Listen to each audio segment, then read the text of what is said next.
Sunshine on my shoulder makes me happy. I don't think I have to pay any copyright dues on that. If you know the song, go ahead and post it below. I have it stuck in the back of my head, and I don't know why or where.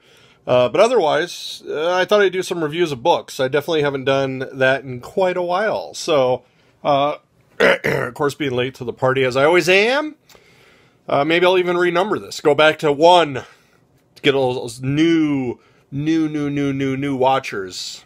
Watcher, probably 1 or 2. A couple of new watchers. If you're new, go ahead and post down below. So let me know.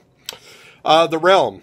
Just jumped back into this after a 5-run series, 5-run trade. And then here's number 6. I definitely enjoyed it. I know a lot of people kind of forgot what happened. I mean, this is a post-apocalyptic story that is slowly strewn along. It is a story about people trying to get from point A to point B. And in this one, after the big camp gets attacked, we see a couple of people from on the cover that decide to go after them.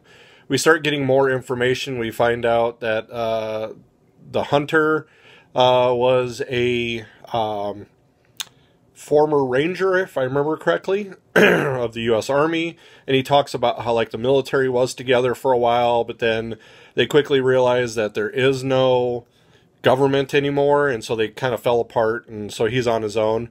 Rook, we don't get any more information, and of course, in Boba Fett style, Rook is always best when you know nothing about them. So you do know that she's female, or at least everybody keeps assuming that, so it makes me wonder. But otherwise, because I'm not following any other post-apocalyptic end-of-the-world storylines, The Realm was perfect for me. I jumped in on 1.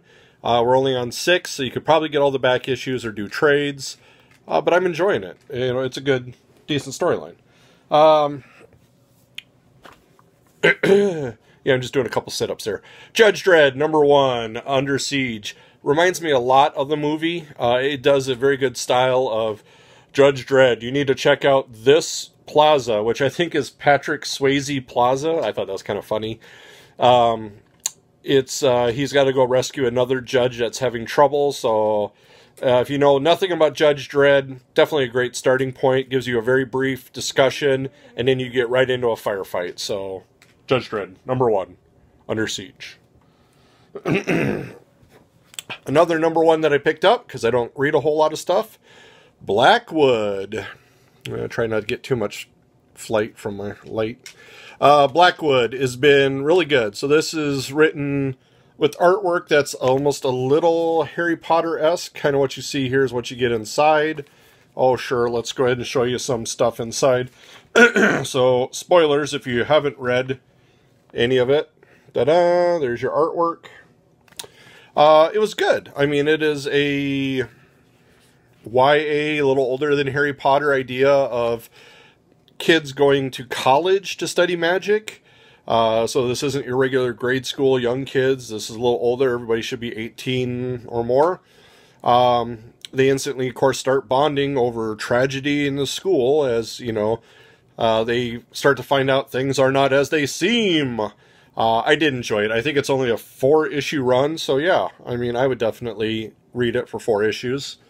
$3.99, it's a fine price tag for it. I think it was good. Very, very innovative. So, No Justice. I could have really skipped that. Now, what really made me happy this time, though, was this very heavy feeling Super Sons and Dynomutt. Definitely was nostalgia. This is true nostalgia for me. I had heard from some other people on YouTube that they did not care for it, but for whatever reason, maybe because I'm not reading Super Sons usually, maybe because I haven't seen Dynomutt in forever, I just love this take. It's the wonderful, beautiful artwork that you see here is inside there too. You know, I haven't seen it forever. I really enjoyed this updated version of it, I should say, Dynomutt and Blue Falcon.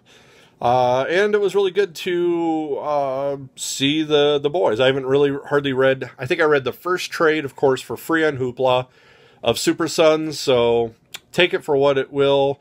My judgment is askew because I did read it free. I like the take that they had on Damien on this, so I recommend it if you're a Hanna-Barbera fan. Not as good as FUD, but definitely better than some of the other stuff. I flipped through like Speed Buggy, which I did like as a cartoon, and there was a Captain Caveman and some other stuff that was there. And I think, yeah, this was a full issue of just Hanna-Barbera. No backup story. The other ones have had backup stories. And I mean, like I said, I don't know if it's just the paper. It is a $5 book. So I don't have to check on the page count. It feels heavy. But, excuse me. I ate some tacos. Lastly, I definitely wanted to make sure that I had talked about, because I haven't talked about it in a while, Manifest Destiny. It just came back from its break.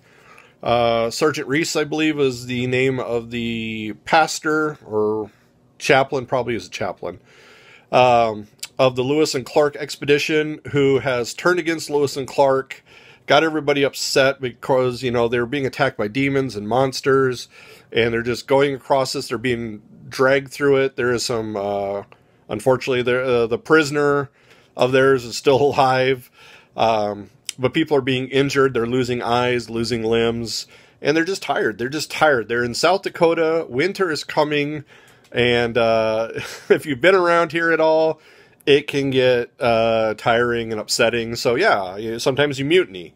We do not find out what happens to Lewis and Clark, but at the end of this, the new leader is tested. He is now seeing the ghost that was leading different people throughout the series, and he has to decide if if he's going to be a leader or not. And so he walks out to confront the Native Americans who have come to talk with them about the fort. So I definitely am enjoying it. It's number 35. It's definitely one of the longest on my pull list. That's what started my pull list, and so I don't know that I have any other runs consistently longer than 35. So this is my top book. So I hope everybody is enjoying what they're reading. Once again, I'm loving what I got now, so I feel happy. Things are going good. I can't wait to see what continues over the summer for me, and I'm hoping by mid-September to be back on Comic Book Roundtable, so be able to chat comics with friends. So very enjoyable. Hope everybody enjoys. Catchphrase.